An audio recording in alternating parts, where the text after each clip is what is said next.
السلام عليكم.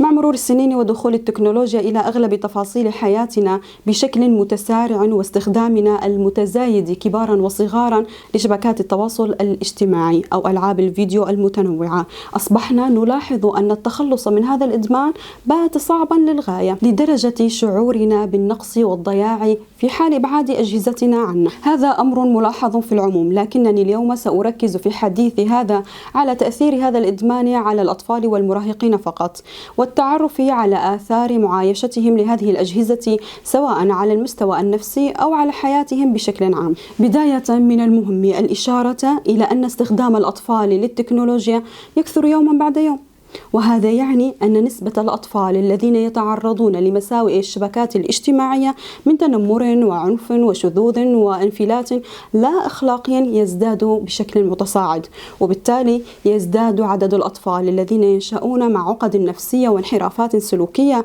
تكبر معه. ففي إحصائية صادمة أعلنتها منظمة اليونيسيف سابقا أظهرت أن ثلث مستخدمي الإنترنت حول العالم هم من فئة الأطفال، وأن نصفهم تقريبا مدمنين أيضا، أي أنهم يستخدمون الإنترنت ل6 ساعات وما فوق كحد أدنى. إن استخدام الأطفال للأجهزة الإلكترونية أو الجلوس أمام شاشات التلفاز أو على صفحات الإنترنت لوقت طويل هو أمر خطير يستدعي القلق. فالاستخدام غير الطبيعي لهذه الأجهزة هو إدمان كأي إدمان آخر، وله آثار سلبية كثيرة على الصحة النفسية والجسدية، وللأسف فإننا نرى الكثير من الأمهات المستهترات بهذا الأمر، فنرى إحداهن تريد أن تسكت ابنها عن البكاء فتعطيه جهازا لينشغل به، ونرى أخرى تريد أن تلهي أولادها عنها فتشغل لهم التلفاز أو الحاسوب لوقت طويل، وهي سعيدة لأنها وجدت حلا يريح من عنائهم ولو لبضع ساعات من الوقت. وقد نرى بعض الأطفال يجلسون بغرفهم المغلقة عليهم وهم يتصفحون مواقع الإنترنت المختلفة دون أي رقابة من الأهل، ورغم التحذيرات التي يطلقها المتخصصون عن المخاطر النفسية والجسدية والاجتماعية على الأطفال، إلا أن بعض الآباء لا يمتلكون الوعي الكافي حول هذه المخاطر أو آثارها في أبنائهم. ونحن كآباء نسعى لجعل أبنائنا بأفضل حال، يتوجب علينا أن ننتبه لحركاتهم وألفاظهم وسلوكياتهم، ونراقب أي علامات تدل على تغيرات سلبية تحصل لهم. فعندما نرى أطفالنا لا يرغبون في الخروج من المنزل وممارسة النشاطات الخارجية أو الزيارات ويفضلون البقاء على الشاشات مثلا، فهذا ليس بتصرف طبيعي من الطفل، لأن الطفل بطبيعته لا يميل للبقاء في المنزل.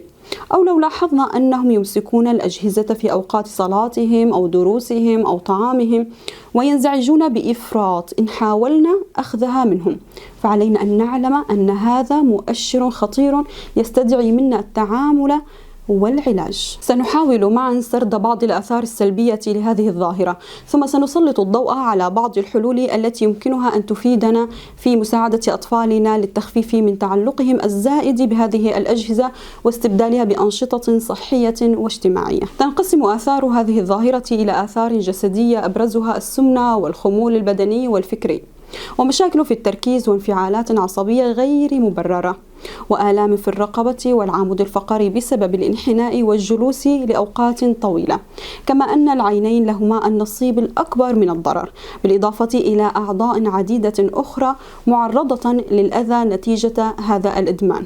وهناك آثار نفسية كثيرة، أهمها الانطوائية وقلة التواصل مع المحيط الاجتماعي، مما يؤدي إلى التوحد أحيانا أو زيادة احتمال الإصابة بالكآبة. ومن الممكن أن يتسبب الإدمان التكنولوجي بالتراجع الدراسي أو الفشل أحيانا، وتعد العدوانية من أكثر الآثار المقلقة والتي تنتج غالبا عن ألعاب الفيديو وخاصة القتالية منها.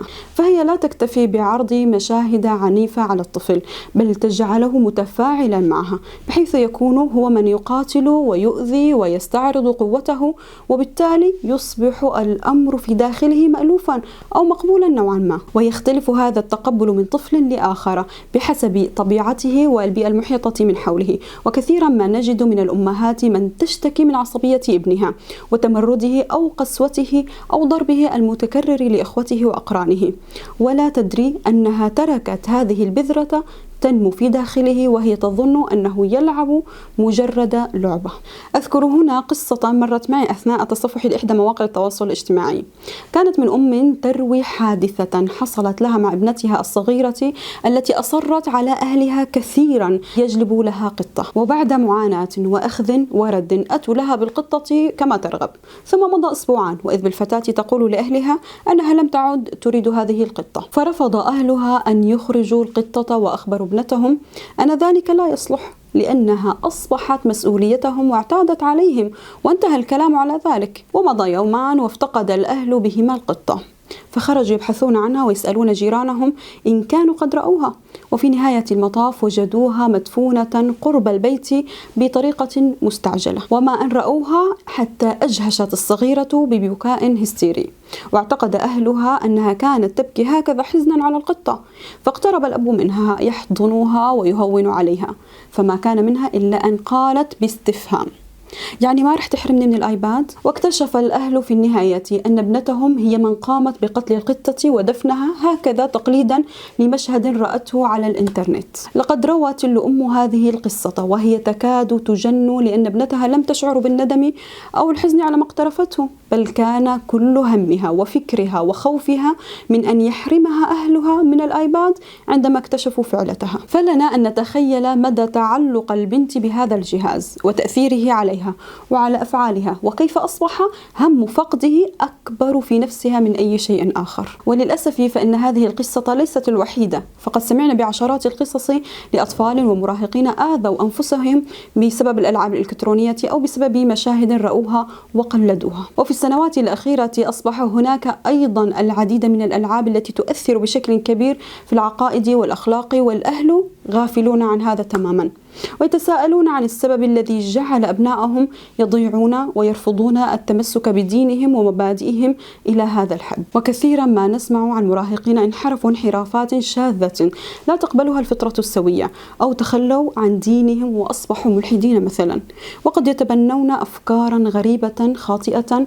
أخذوها من أشخاص ينشرون أفكارهم على شبكات الإنترنت، لا يعلم لهم دين ولا علم ولا خلق. كل هذه الآثار غيض من فيض، فإضاعة الوقت والجهد والعقل في هذه الشبكات خسارة كبيرة لا تعاد ولا تعوض، والطفل سيكبر على ما اعتاد عليه غالبا، فإن لم يكن يقدر قيمة الوقت وهو صغير على سبيل المثال فلن يقدره على الأغلب حينما يكبر. إن الأطفال في سنهم الصغيرة يشبهون العجينة اللينة القابلة للتشكيل كما نريد، ونستطيع ذلك بطرق عديدة نؤثر بها بأفكارهم، وغالبا ما يعتادون على ما نعودهم وننشئهم عليه. إن أول شيء يجب علينا فعله أن نكون لهم خير قدوة، وقد قيل سابقا: إذا كان رب البيت للدف ضاربا فشيمة أهله الرقص والغناء. فيجب أن لا نضيع أوقاتنا أمامهم، وأن لا ننسى أنفسنا ونحن نحمل أجهزتنا لوقت طويل ثم نطالبهم بفعل العكس،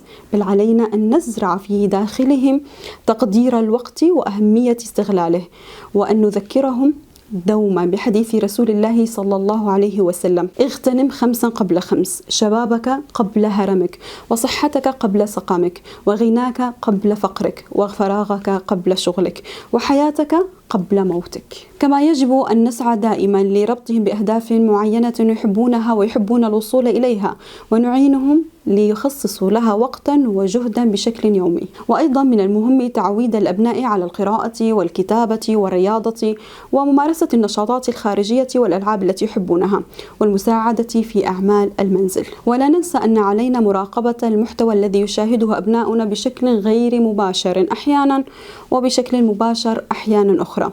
ويمكننا الاستعانة أيضا بالعديد من البرامج التي تمنع ظهور المحتوى المخل بالأخلاق للأطفال. إضافة إلى ذلك كله، فإن علينا تحديد الوقت المناسب للجلوس أمام هذه الأجهزة لكل طفل حسب عمره، ولا يصح أن نحرمهم منها بشكل تام، فبالرغم من كثرة السلبيات الناتجة عنها إلا أن لها فوائد كثيرة أيضا لو أحسننا استخدامها وحددنا وقتا مخصصا لها. من المفترض للوالدين أن يكونا حازمين في الانضباط بالأوقات المحددة، لأنهم لو أضاعوا البوصلة فسيعرضون أبنائهم لخطر الإدمان. قد تقول إحدى الأمهات إن ولدي يصرخ ويغضب كثيرا وقد يبكي بشكل متواصل، لو أخذت الجهاز منه فماذا أفعل؟ الأفضل في هذا الموقف هو الالتزام والحزم التام أمام الطفل وعدم التراجع تحت محاولات ضغطه علينا، فالأبوان هما المسؤولان عن تربيته وليس العكس. ولعل الأفضل أن ندعه يغضب، فقد يغضب لساعات أو ليوم أو يومين،